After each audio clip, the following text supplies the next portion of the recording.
إن الحمد لله نحمده ونستعينه ونستغفره ونعوذ بالله من شرور أنفسنا وسيئات أعمالنا من يهده الله فلا مضل له ومن يضلل فلا هادي له وأشهد أن لا إله إلا الله وحده لا شريك له وأن محمدا عبد الله ورسوله صلوات الله وسلامه عليه وعلى آله وصحبه أجمعين ومن تبعهم بإحسان إلى يوم الدين.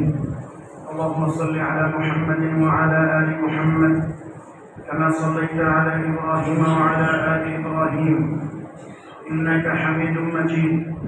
اللهم بارك على محمد وعلى آل محمد كما باركت على إبراهيم وعلى آل إبراهيم إنك حميد مجيد. يا أيها الذين آمنوا اتقوا الله حق تقاته ولا تموتن إلا وأنتم مسلمون. يا أيها الناس اتقوا ربكم الذي خلقكم من نفس واحدة وخلق منها زوجها وبث منهما رجالا كثيرا ونساء واتقوا الله الذي تساءلون به والأرحام إن الله كان عليكم رقيبا. يا أيها الذين آمنوا اتقوا الله وقولوا قولا سديدا يصلح لكم أعمالكم ويغفر لكم ذنوبكم ومن يطع الله ورسوله فقد فاز فوزا عظيما. أما بعد فقال سبحانه في محكم التنزيل: أعوذ بالله من الشيطان الرجيم. بسم الله الرحمن الرحيم. وقرآن الفجر إن قرآن الفجر كان مشهودا.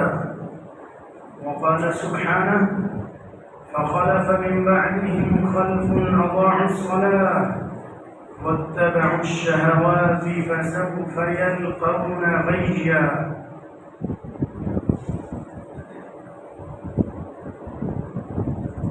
صبح سے لے کر رات کے چھا جانے تک نماز کو قائم کرتے رہو. وقرآن الفجر اور فجر کے قرآن کا خاص اہتمام کیا کرو. ان قرآن الفجر كان مشهودا. بے شک فجر کو کی جانے والی تلاوت اور پڑھا جانے والا قرآن اتنا اہم ہوتا ہے کہ اس میں اللہ کے مقرب فرشتے بھی حاضر ہوتے ہیں. وقال تعالی 16ویں پارے میں ارشاد ہوا: نیک لوگوں کے بعد ایسے بد کردار آ گئے، ایسے سست لوگ آ گئے، اضاعوا الصلاۃ، جنہوں نے نمازوں کو ضائع کیا، واتبعوا الشہوات، اپنی خواہشات کے پیچھے چل پڑے، فسوف یلقون غیا، عنقریب وہ جہنم کی گہری وادی غی میں ڈالے جائیں گے. والعیاذ باللہ ونستغفر اللہ ونتوب الیہ. صدق اللہ العظیم. احباب گرامی، اللہ رب الرحمن کی حمد و ستائش کے پاکیزہ کلمات کے بعد درود و سلام صلوات و تسلیم امام الرسول والانبیاء سید الصلحاء سید الاتقیاء امام الاولین والآخرین سید المؤمنین والمتقین سیدنا محمد رسول اللہ صلی اللہ علیہ وعلی آلہ وصحبہ وبارک وسلم کی ذات گرامی پر جو ہمارے لیے اسوہ کامل اور بہترین نمونہ بن کر تشریف لائے. اللہ ذوالجلال رسول گرامی صلی اللہ علیہ وآلہ وسلم کو اسوہ اور نمونہ سمجھتے ہوئے اپنانے کی توفیق و ہمت عطا فرمائے. احباب گرامی، گزشتہ خطبہ جمعہ میں قرآن و سنت کی روشنی میں اس بات کو سیکھنے اور سکھانے کی کوشش کی گئی کہ اللہ تبارک و تعالیٰ نے قیامت کے دن سب سے پہلے اپنے حقوق میں سے نماز کے بارے میں پوچھنا ہے. صرف پوچھنا نہیں بلکہ محاسبہ کرنا ہے. محاسبہ کا مطلب ہوتا ہے گہری پوچھ گچھ، ڈیٹیل کے ساتھ کسی چیز کا حساب لینا. صرف ایک سوال کے ساتھ نہیں بلکہ مکمل تفصیلات کے ساتھ پڑھی گئی، مکمل پڑھی گئی، آدھی پڑھی گئی، سنت کے مطابق پڑھی گئی، بر وقت پڑھی گئی، کس لیے پڑھی گئی؟ اللہ کے لیے پڑھی گئی یا پھر دکھلاوے اور شہرت کے لیے وغیرہ وغیرہ. تو ان سارے سوالات کو ملا کر جب ہم لفظ بولتے ہیں تو عربی کا لفظ محاسبہ. تو اللہ نے صرف پوچھنا نہیں، اول ما یحاسب به العبد، بلکہ محاسبہ ہونا ہے. اللہ تبارک و تعالیٰ آسانی پیدا فرمائے. اس کے بعد یہ بات ذکر ہوئی کہ اللہ تبارک و تعالیٰ نے 18ویں پارے کے شروع میں اپنے نیک اور مومن بندوں کے اوصاف ذکر کیے ہیں. ان اوصاف میں سب سے پہلے بھی یہ ذکر ہوا ہے کہ میرے مومن بندے، میرے نیک بندے وہ ہیں جو نماز میں خشوع پیدا کرتے ہیں، خشوع کو اپناتے ہیں. اور دیگر اوصاف کو ذکر کر کے پھر کلوزنگ کرتے ہوئے فرمایا کہ میرے نیک اور مومن بندے وہ ہیں جو نماز قائم کرتے ہیں. اور اس کے بعد پھر جنت الفردوس کی گارنٹی کا وعدہ کیا گیا. ان کے بارے میں جنت الفردوس کی نسبت کر دی گئی. اللہ تبارک و تعالی ہمیں اپنے ان بندوں میں، مومنوں میں شامل فرمائے. اس کے بعد یہ کہ آپ نے سماعت فرمایا رسول اللہ صلی اللہ علیہ وسلم کی زبان اطہر سے. آپ نے فرمایا جو نماز کی حفاظت کرنے والا ہے، اہتمام کرنے والا ہے، وہ قیامت کے دن اللہ تبارک و تعالیٰ کے مقرب فرشتوں کے ساتھ ہوگا، اللہ کے نیک بندوں کے ساتھ ہوگا. قیامت کے دن اس کے پاس نجات کی دلیل ہوگی اللہ کے سامنے پیش کرنے کے لیے کہ میں تیری نماز کا خیال کرتا رہا ہوں، یہ میرے پاس چھوٹی سی دلیل ہے، مجھے نجات عطا فرما دے. اور فرمایا کہ جو حفاظت نہیں کرے گا، محافظت نہیں کرے گا، اس کے بارے میں فرمایا اس کے پاس کوئی دلیل نہیں ہے جو وہ اللہ کے سامنے دے سکے. کوئی نجات کی گارنٹی نہیں دی گئی، کوئی اللہ کی ذمہ داری نہیں ہے. اس کو چاہے کامیاب کر دے، چاہے تو عذاب دینے کے بعد کامیاب کرے عقیدے کی بنیاد پہ، اور چاہے تو اس کو خسارے والے لوگوں میں شامل فرما دے. اور آخر میں فرمایا وَكَانَ يَوْمَ الْقِيَامَةِ مَعَ قَارُونَ وَفِرْعَوْنَ وَهَامَانَ وَأُبَيِّ بْنِ خَلَفَ. واللہ کے بڑے بڑے دشمنوں اور نافرمانوں کے ساتھ، خود کو خدا ماننے والے فرعون کے ساتھ، حامان کے ساتھ اور قارون کے ساتھ اور ابی بن خلف جیسے دشمنوں کے ساتھ ہوگا. اللہ تبارک و تعالی ہمیں نیک لوگوں کا ساتھ نصیب فرمائے. آمین. احباب گرامی، نماز فرض ہے اور پانچوں نمازوں کی اہمیت اور فرضیت اپنی جگہ پر مسلمہ ہے. لیکن آج ہم کتاب و سنت کی روشنی میں نماز فجر کے بارے میں قرآن کریم سے پوچھنا چاہیں گے، رسول اللہ صلی اللہ علیہ وآلہ وسلم کے فرامین مبارکہ سے سیکھنا چاہیں گے کہ نماز فجر کی کیا اہمیت ہے، کیا فرضیت ہے، کیا فوائد ہیں اور اہتمام نہ کرنے کے کیا نقصانات ہیں. اس سے قبل ہم دعا کرتے ہیں اللہ ہمیں 5 وقت کا اچھی طرح مکمل للہیت والا نمازی بنا. آپ صلی اللہ علیہ وآلہ وسلم کا بڑا مشہور فرمان ہے جو اللہ کے اکثر بندوں نے سن رکھا ہوگا. آپ صلی اللہ علیہ وآلہ وسلم فرمایا کرتے، سیدنا ابو ہریرہ رضی اللہ تعالی عنہ کی روایت، رسول اللہ صلی اللہ علیہ وسلم نے فرمایا لیس صلاة اثقل علی المنافقین من الفجر والعشاء. منافقوں پر سب سے بھاری 2 نمازیں ہوتی ہیں اور وہ ہیں فجر اور عشاء. اس کا مطلب یہ ہوا اگر میں نے اور آپ نے اپنے ایمان کا لیول چیک کرنا ہے کہ ہم مومنوں کی صف میں کھڑے ہیں یا 2 نمبر لوگوں کی صف میں. میں نے آپ کو پچھلی مرتبہ اشارہ کیا تھا کہ منافق کا ہماری زبان میں معنی کیا ہوتا ہے؟ 2 نمبر. ہم تو جس کو مرضی 2 نمبر کہہ دیتے ہیں، یہ اصلی 2 نمبر ہے. یہ جو اللہ کے بتائے ہوئے، رسول اللہ صلی اللہ علیہ وسلم کے بتائے ہوئے احکامات کے خلاف چلتا ہے، یہ اصلی 2 نمبر ہے. کہنے کو لا الہ الا اللہ محمد رسول اللہ صلی اللہ علیہ وسلم، لیکن سر سے پاؤں تک کہیں پہ رنگ نظر نہیں آتا، نہ ظاہر میں نہ باطن میں. اللہ تبارک و تعالی 1 نمبر مسلمان بنا دے. آپ نے فرمایا منافق پر، 2 نمبر بندے پر یہ 2 نمازیں بھاری ہوتی ہیں. کون کون سی؟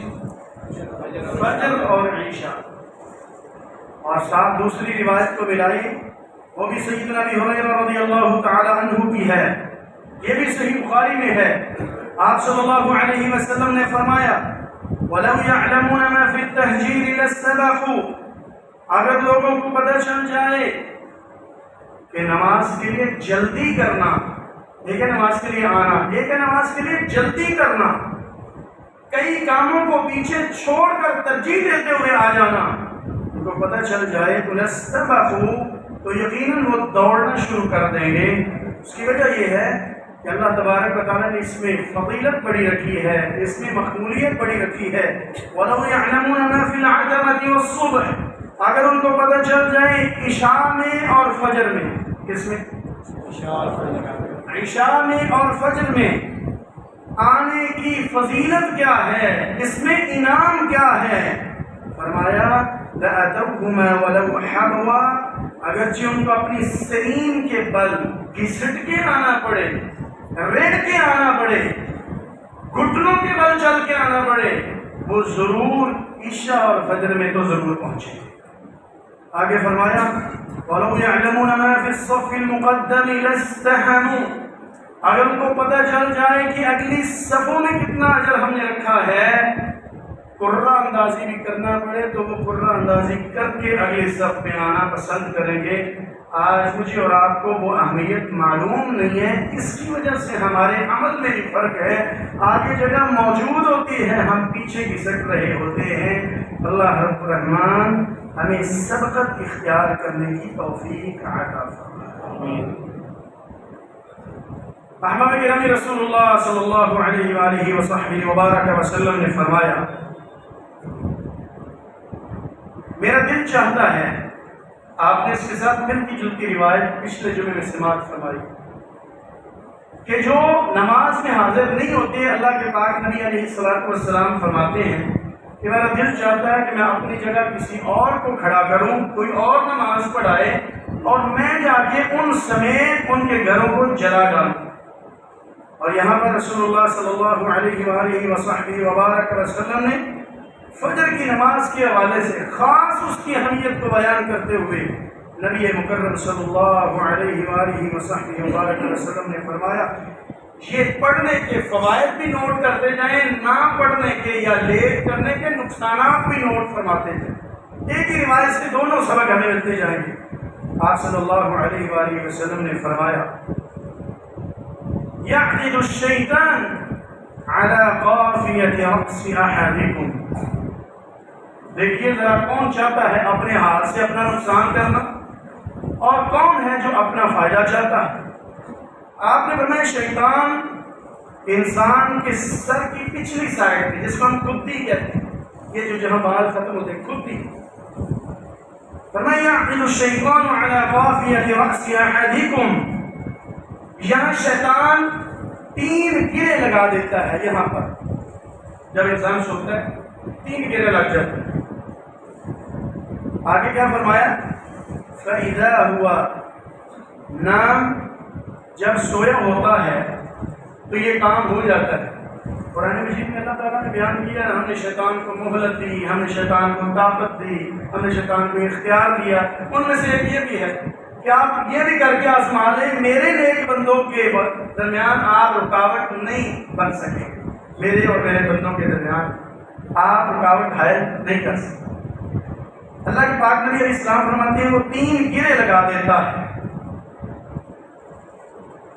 سب سے پہلی بات، جب وہ صبح جاگنا چاہتا ہوتا ہے، نماز کا وقت ہوتا ہے، تو وہ اس کو تھپکیاں دیتا ہے، اس کو اس طرح سلانے کی کوشش کرتا ہے اور لفظ بولتا ہے علیک لیل طویل، علیک لیل طویل، ابھی کافی رات باقی ہے، ابھی طویل رات باقی ہے، ابھی کافی گھنٹے باقی ہیں، ابھی تو اندھیرا ہے،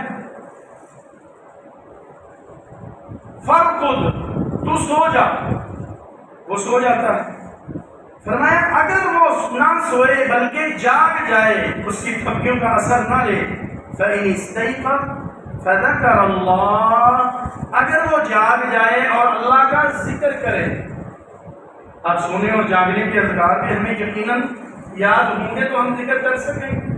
جب ہم اللہم بسمک اموت واحیا کہہ کر سوئیں گے، اللہ تیرے نام پہ سو رہا ہوں، تیرے نام سے ہی زندہ ہوں گا اور جاگوں گا، اور اس کو پتہ ہوگا کہ اٹھتے ہی میں نے کہنا ہے الحمدللہ الذی احیانا بعدما اماتنا والیہ النشور، اللہ تیرا شکر ہے تو نے دوبارہ زندگی عطا فرمائی، میں تو مر گیا، بعدما اماتنا، مر جانے کے بعد دوبارہ اٹھا ہوں۔ اللہ ایسی آزمائش سے بچائے کہ ہم سوئیں اور پھر کبھی جاگ نہ آئے، اللہم آمین۔ ایسی آزمائش اور اچانک موت سے اللہ محفوظ فرمائے۔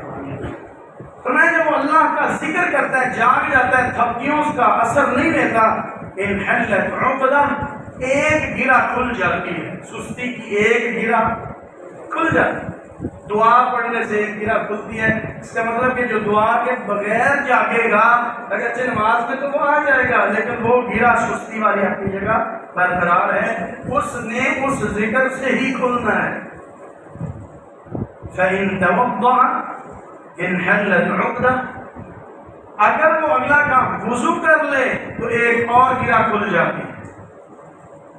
فَإِن صَلَّى، اگر نماز میں آ جائے جبکہ وہ کہہ رہا ہے کہ علیک لیل طویل، لمبی رات موجود ہے، ابھی اندھیرا ہے، سو جاؤ، نماز پڑھتا ہے، انحلت عقدہ، تیسری گرہ بھی کھل جاتی ہے۔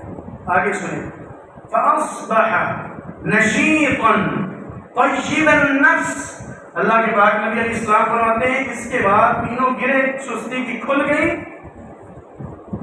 اور یہ نشیط یعنی کہ چست اور چاق و چوبند ہو جاتا ہے، اس کی سستی جاتی رہتی ہے، اور طیب النفس، ظاہری طور پر بھی یہ چست ہو جاتا ہے، طیب النفس، اور اندرونی طور پر بھی چست ہو جاتا ہے، نفس پاکیزہ ہو جاتا ہے، طیب النفس، یہ گارنٹی ہے، اندرونی بھی چستی اور بیرونی طور پر ظاہری طور پر بھی چستی۔ وَإِلَّا أَصْبَحَ خَبِيثَ النَّفْسِ کسلان، وگرنہ اگر یہ ایسا نہیں کرتا، اس کی تھپکیوں پہ سو جاتا ہے، اثر لیتا ہے، یا اٹھتا ہے ذکر کے بغیر اٹھتا ہے اور نماز وضو کا اہتمام نہیں کرتا ہے، تو فرمایا وہ پھر سارا دن سست رہتا ہے، خبیث النفس، اور خبیث النفس بن جاتا ہے۔ خبیث النفس، ہم تو جس کو مرضی کہتے ہیں نا خبیث، اصل خبیث یہ بندہ ہے، اصل بیچارہ خبیث یہ شخص ہے، یہ محروم ہے۔ خبیث کا معنی کیا ہوتا ہے؟ آپ کو پتہ ہے یہ لفظ کہاں استعمال ہوا ہے؟ جب ہم واش روم جاتے ہیں تو رسول گرامی صلی اللہ علیہ وسلم فرمایا کہ دعا پڑھا کرو، اللہم انی اعوذ بک من الخبث والخبائث، اللہ میں ناپاک جنوں سے، ناپاک جننیوں سے تیری پناہ میں آتا ہوں۔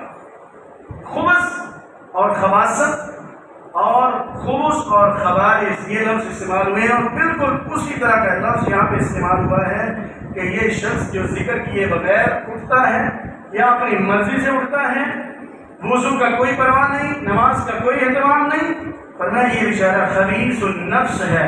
اللہ ہمیں ایسی خباثت سے ہمیشہ محفوظ فرمائے۔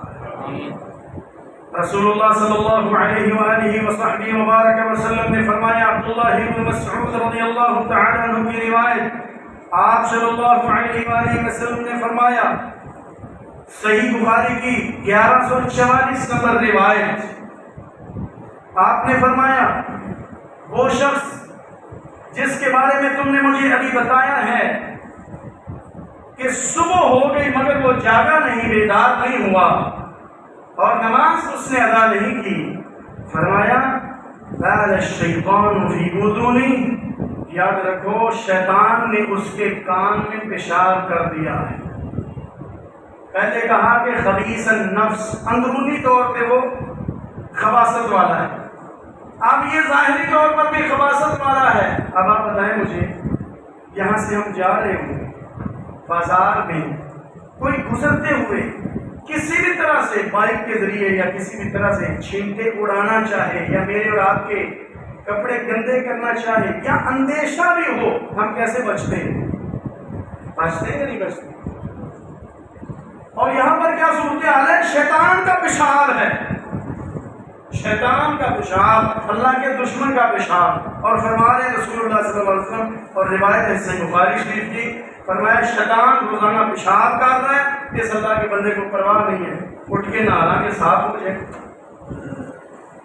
فرمایا بال الشیطان فی اذنی، آپ کا اندرون بھی گندا، آپ کا بیرون بھی گندا، کیونکہ آپ نے اٹھتے ہی ٹائم سے اللہ کے ذکر کا اہتمام نہیں کیا ہے. میرے پیارے بھائیوں، فجر میں برکات ہیں، فجر میں سکون ہے، فجر میں دلی اطمینان ہے، فجر میں برکتیں ہیں، اور نہ پڑھنے میں یا لیٹ پڑھنے میں یا اہتمام نہ کرنے میں خباثت ہے، اللہ سے دوری ہے، بے برکتی ہے، نحوست ہے. اللہ تبارک و تعالی فجر سمیت تمام نمازوں کا اہتمام کرنے کی توفیق عطا فرمائے. رسول اللہ صلی اللہ علیہ وآلہ وصحبہ وبارک وسلم نے فرمایا من صلی الصبح فہو فی ذمۃ اللہ، جو شخص صبح کی نماز پڑھ لیتا ہے، صحیح مسلم کی 657 نمبر روایت کے مطابق، فہو فی ذمۃ اللہ، وہ اللہ کی گارنٹی میں آ جاتا ہے، اللہ کے ذمے میں آ جاتا ہے، اللہ کی پناہ میں آ جاتا ہے. آپ بتائیں جس کی صبح صبح پناہ اللہ جس کو عطا فرما دے، سارا دن کوئی اس کو نقصان پہنچا سکتا ہے؟ کوئی اس کو کاروباری طور پہ نقصان پہنچا سکتا ہے؟ کوئی اس کو جانی طور پہ نقصان پہنچا سکتا ہے؟ مالی طور پہ، روحانی طور پہ، اخلاقی طور پہ کسی بھی طرح سے نقصان پہنچا نہیں سکتا. بلکہ میں کہوں اس روایت کی روشنی میں تو بالکل بجا ہے، کوئی اس کا سارا دن بال بھی ٹیڑھا نہیں کر سکتا ہے، اگرچہ وہ بظاہر سادہ نظر آنے والا کیوں نہ ہو، اکلوتا اور اکیلا کیوں نہ ہو، بے سہارا کیوں نہ ہو، غریب کیوں نہ ہو، ان پڑھ کیوں نہ ہو، جس کو ہماری زبان میں ایسے جاہل سا سمجھا جاتا ہے. جو اللہ کے ساتھ جڑا ہوگا، نبی گرامی علیہ الصلوۃ والسلام فرماتے ہیں من صلی الصبح فهو فی ذمۃ اللہ، اللہ کی ضمانت اگر چاہیے سارا دن بحفاظت گزارنا ہے، نفع میں گزارنا ہے، دشمنوں سے بچ کے گزارنا ہے، شیطانی وسوسوں سے بچ کے گزارنا ہے، تو فجر جماعت سے پڑھنی چاہیے، بر وقت پڑھنی چاہیے. اللہ مجھے اور آپ کو ہمت عطا فرمائے. فجر والوں، رسول اللہ صلی اللہ علیہ وآلہ وسلم کی طرف سے خوشخبریاں تقسیم کی گئیں. عثمان بن عفان رضی اللہ تعالی عنہ کی روایت، رسول اللہ صلی اللہ علیہ وسلم نے فرمایا من صلی العشاء فی جماعہ، جو عشاء کی نماز جماعت سے پڑھے، فکأنما قام نصف اللیل، اللہ اس کو آدھی رات کے قیام کا ثواب عطا فرما دے. اگر عشاء پڑھتے وہ سو جائے اور سونا بھی چاہیے. ومن صلی الصبح فی جماعہ فکأنما صلی اللیل کلہ، اور اگر توفیق مل جائے تو فجر بھی جماعت سے ہو جائے. فرمایا یہ تو سویا رہا ہے، اگرچہ خراٹے ہی لیتا رہا ہو، اس کا اللہ کے ہاں ایسے لکھا گیا کہ ساری رات اس نے قیام میں گزار دی ہے، ساری رات قیام میں گزار دی ہے. اللہ تبارک و تعالیٰ ایسی سعادت ہم سب کے نصیب میں فرما دے، اور ایسی فرصت بھی نصیب فرما دے کہ بر وقت سو سکیں اور بر وقت جاگ سکیں. اور ہاں یاد رکھیے، بر وقت جاگنے کے لیے بر وقت سونا بھی ایک بہت بڑا ایلیمنٹ ہے، بہت بڑا اس کا سبب ہے، بہت بڑا اس کا عنصر ہے، بہت بڑا اس کے لیے وہ معاون ہے. اگر اللہ سے توفیق مانگی جائے، ٹائم سے سونے کی کوشش کی جائے، اور اپنے حساب کے مطابق، جس کو ہم کہہ سکتے ہیں الارم لگایا جائے یا کسی کو کہا جائے کہ صبح جگا دینا گھر والوں کو، اور نیت بھی کی جائے، آپ کو پتہ ہے کہ اس نیت کا اللہ تبارک و تعالیٰ کے ہاں کتنا مقام ہے، کتنی عظمت ہے۔ رسول اللہ صلی اللہ علیہ وسلم نے ایسے شخص کے بارے میں فرما دیا ہے کہ جس کی اگر سوئے ہوئے نماز رہ جائے، لیٹ ہو جائے، وہ جب بھی جاگتا ہے وہ اس وقت ادا کر لے، اللہ نے اس کی قضا نہیں بلکہ ادا ہی لکھنی ہے۔ لیکن یہ اس شخص کی ہوگی جو اپنی طرف سے اپنا سامان پورا کرتا ہے، اپنے اسباب و وسائل کو اختیار کرتا ہے۔ اے اللہ جی، جلدی کوشش کی سونے کی، گھر والوں سے بھی کہا جگانا، الارم بھی لگایا، نیت بھی کی، ارادہ بھی کیا، دعا بھی کی، اس کے باوجود نہیں ہو سکا تو اللہ فرماتے کوئی بات نہیں، میں سارا جانتا ہوں۔ لیکن اگر ہمارے لائف سٹائل ایسا ہو جائے کہ ہماری سونے کی روٹین ایسی نہیں ہے اور وہ بھی بے فائدہ اور بلا وجہ ہم جاگتے رہیں اور یہ کہیں کہ نیت تو تھی، ارادہ تو تھا، بھائی سارے کاموں کے لیے ارادہ ہو تو وہ ہو جاتے ہیں، تو نماز کے لیے اگر ارادہ کر کے سوئیں تو وہ کیوں جاگ نہیں آتی ہے؟ اس کا مطلب ہماری ترجیحات میں فرق ہے۔ اللہ مجھے اور آپ کو پریورٹی پر نماز فجر کو رکھنے کی توفیق عطا فرمائے۔ آپ صلی اللہ علیہ وآلہ وسلم نے فرمایا دونوں نمازیں جماعت سے پڑھیں، ساری رات کے قیام کا ثواب لکھوا۔ احباب گرامی، رسول اللہ صلی اللہ علیہ وآلہ وسلم نے فرمایا فجر کی نماز، اس کے فرائض تو ایک طرف رہے، آئیں اگر اس کی اہمیت کا اندازہ لگانا ہے تو اس روایت کو سن کر اس کی سنتوں کا اجر دیکھیں۔ آپ صلی اللہ علیہ وسلم نے فرمایا رکعت الفجر خیر من الدنیا وما فیہا، ساری دنیا جو ہم نے پیدا کی ہے، یہ ساری کائنات، ساری دنیا، وما فیہا، اور اس میں جو ہم نے چیز اور مال و دولت پیدا کیا ہے، ان سب کی قیمت مل کر بھی، ان سب کی قدر و منزلت مل کر بھی فجر کی دو سنتوں کی عظمت کا مقابلہ نہیں کر سکتی، وہ زیادہ بہتر ہے۔ اب یہ دنیا میں آپ اندازہ لگا لیں دنیا میں کیا نہیں ہے، آپ اپنے ایسٹس دیکھ لیں، آپ اپنے اخراجات کا اندازہ لگا لیں، آپ اپنی سیونگز دیکھ لیں، آپ اپنے مال و متا دیکھ لیں، آپ اپنا بینک بیلنس دیکھ لیں، ایک ایک کا، ایک ایک دو کا، ایک ایک علاقے کا، ایک ایک گھرانے کا، ایک ایک فرد کا کتنا مال و متا اور کتنا قیمتی ہے، اس کو جان سے بھی عزیز ہوتا ہے، اور اگر ساری دنیا کا ملا لیا جائے تو وہ کتنا قیمتی ہوگا۔ اللہ کے پاک نبی علیہ الصلوۃ والسلام فرماتے ہیں، صحیح مسلم کی 725 نمبر روایت، فرمایا یہ ساری چیزیں نیچے رہ جائیں گی، فجر کی 2 رکعتیں، 2 سنتیں اس سے زیادہ باری ہیں۔ اب یہاں سے اندازہ ہو سکتا ہے کہ اس کے فرائض کی کیا حالت ہو، فجر کے فرضوں کی کیا قیمت ہوگی۔ اللہ مجھے اور آپ کو توفیق عطا۔ رسول اللہ صلی اللہ علیہ وآلہ وسلم نے فرمایا تفضل صلاة الجميع صلاة أحدكم وحده ب25 جزءا۔ جو کہتے ہیں نا کہ میں صبح کے وقت جاگ تو جاتا ہوں، لیکن ایسا ہے کہ مسجد میں نا قاری صاحب لمبی بہت کرتے ہیں، نماز لمبی پڑھی جاتی ہے۔ یہ تو ایک الگ ٹاپک ہے کہ رسول اللہ صلی اللہ علیہ وسلم کی فجر کے حوالے سے بات کی جائے، اس کے لیے الگ وقت چاہیے۔ ان بھولے والے بھائیوں کو شاید ہم نے بتایا نہیں ہے یا خبر نہیں ملی ہے کہ رسول اللہ صلی اللہ علیہ وسلم کی فجر مبارک کیسی ہوتی۔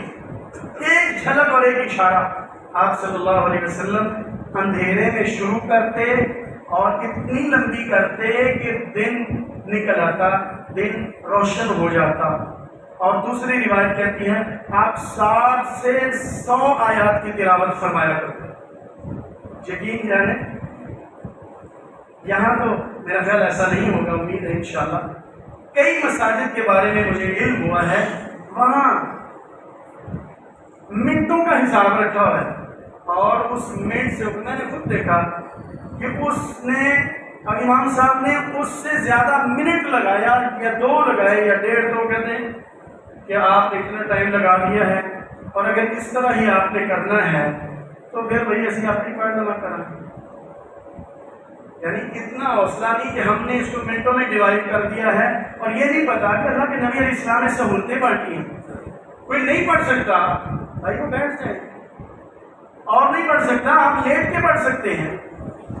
اگر اور مجبوری ہے تو اللہ بہتر جانتے ہیں, اشارے سے گھر پہ پڑھی جا سکتی ہے, مریض کو آسانیاں ہیں. لیکن سب کو تو اس فضیلت سے محروم نہیں رکھنا چاہیے. آپ سروے کر لیجئے. پہلے بھی میں نے ایک مرتبہ درخواست کی تھی کہ آپ اپنے اپنے علاقے میں اپنی اپنی مسجد میں یہ اہتمام کروائیں. اللہ کے پاک نبی علیہ السلام فجر کے دن نماز فجر میں جمعے کے دن سورۃ سجدہ اور سورۃ طہ کی تلاوت فرماتے ہیں, جہاں تو اللہ کے فضل سے ہوتی ہے. لیکن کتنی نمازیں ہیں, کتنی مسجدیں ہیں, کتنے علاقے ہیں جہاں پہ یہ اہتمام ہوتا ہے؟ انہیں چنی جگہ. اللہ کے نبی علیہ السلام کی باقاعدہ یہ سنت مطہرہ ہے. گویا کہ ہر دن فجر کا تو حوصلہ نہیں ہے, نہ پڑھنے کا نہ پڑھانے کا, لیکن 7 دن کے بعد جمعے کی فجر کو بھی ہم نے بگاڑ دیا. جو پڑھتے ہیں وہ بھی پوری نہیں کرتے ہیں, الا ماشاء اللہ. یہ آدھی پڑھ لی اور اگلی آدھی پڑھ لی, بس گزارا کر لی. اللہ کے پاک نبی علیہ السلام کی فجر بڑی خوبصورت ہوا کرتی تھی. تو جو یہ کہتے ہیں میں جاگ تو جاتا ہوں لیکن مسجد میں 15 منٹ لگاتے ہیں, کہتا میں تو نہ جماعت سے پہلے ہی گھر بھی پڑھ کے سو جاتا ہوں. اس کا فرض تو ادا ہوا میرے بھائی, لیکن اللہ کے پاک نبی علیہ السلام کا فرمانے گرامی سماعت فرمائیں. آپ نے فرمایا کلا پڑھنا تے جماعت نال پڑھنا انہوں 25 درجے زیادہ ثواب اللہ عطا فرما دیں. جو مسجد میں چل کے آیا ہے, مسجد میں اہتمام کر کے آیا ہے, پھر نماز کا ویٹ کیا ہے, بیٹھا رہا ہے اور پھر باجماعت پڑھی ہے, صف میں کھڑے ہو کے پڑھی ہے, رسول اللہ صلی اللہ علیہ وسلم نے فرمایا اللہ تعالیٰ اس کو 25 درجے زیادہ اجر عطا فرماتے ہیں. دوسری روایت میں ہے کہ 27 گنا بڑھا کے اس کو اجر دیا جاتا ہے. اور آگے اسی روایت کا دوسرا حصہ آپ صلی اللہ علیہ وسلم فرماتے ہیں وَتَجْتَمِعُ مَلَائِكَةُ اللَّيْلِ وَمَلَائِكَةُ النَّهَارِ فِي صَلَاةِ الْفَجْرِ. فجر پڑھنا اس لیے بھی اہم ہے میرے بھائیوں اور میری بہنوں. ہر دن فجر کی نماز میں فرشتوں کی ڈیوٹی چینج ہوتی اور وہ جمع ہوتے ہیں نماز فجر کے وقت. جنہوں نے رات گزاری ہوتی ہے وہ فرشتے, اور جنہوں نے دن گزارنا ہوتا ہے وہ فرشتے اکٹھے ہو جاتے ہیں اور وہ وہاں قرآن سن کر وہ اپنی اپنی ذمہ داری نبھانے لگ جاتے ہیں. رات گزارنے والے واپس چلے جاتے ہیں, دن جنہوں نے گزارنا ہوتا ہے وہ یہاں رہ جاتے ہیں, اور جانے والے بھی اللہ کو بتاتے ہیں کون کون کس حالت میں تھا, اور جو آئے ہیں انہوں نے بھی رپورٹ دے کر جا کر دینا ہے کہ کون کس حالت میں تھا جب ہم گئے, اور جب ہم چھوڑ کر آئے اس وقت کیا حالت تھی. اور 2 وقت میں تبدیل ہوتی ہے, ایک عصر کی نماز ہے اور ایک فجر کی نماز ہے. اللہ تبارک و تعالیٰ ان کا خاص اہتمام کرنے کی توفیق عطا فرمائے. احباب گرامی, رسول اللہ صلی اللہ علیہ وآلہ وصحبہ وبارک وسلم نے فرمایا, مسند احمد کی روایت, من صلی الفجر, جس نے فجر پڑھی, ثم جلس فی مصلی, پھر اپنی جگہ پر بیٹھ گیا مصلی پر, جائے نماز پڑھ, صلت علیہ الملائکہ, اس پر فرشتے رحمت بھیجتے ہیں, رحمت کی دعا کرتے ہیں, وصلاتہم علیہ, اور ان کی رحمت کی دعا کیا ہوتی ہے, اللہم اغفر لہ, اللہم ارحمہ. گویا کہ فجر نماز سے پڑھنے والا اگر اپنی جگہ پر کوئی 10 منٹ فارغ بھی بیٹھا رہے تو فرشتوں کی دعاؤں کا مستحق بن جاتا ہے. ظاہر ہے یہ اسی کے نصیبے میں سعادت ہوگی جو فجر جماعت سے پڑھے گا. اللہ مجھے اور آپ کو توفیق و ہمت عطا فرمائے. اللہ تبارک و تعالی ہمیں اس بشارت کا مستحق بنائے جو رسول اللہ صلی اللہ علیہ وسلم نے سنن ابی داؤد میں بیان فرما دی, بشر المشائین فی الظلم الی المساجد بالنور التام یوم القیامہ. جو آج اندھیرے میں چل کے مسجدوں کو آ رہے ہیں, اے لوگو اللہ کے پیارے پیغمبر صلی اللہ علیہ وسلم فرماتے ہیں اس کو قیامت کے دن بالنور التام یوم القیامہ مکمل نور اور روشنی کی بشارت سنا دو. آج اندھیرے میں چل کے آتے ہو، وہاں روشنیاں عطا ہوں گی، خوشیاں عطا ہوں گی، تسکین عطا ہوگی. اللہ نماز فجر کا اہتمام کرنے والوں کی لسٹ اور فہرست میں ہم سب کو اور ہماری نسلوں کو شامل فرما. استغفر اللہ علیہ ولد.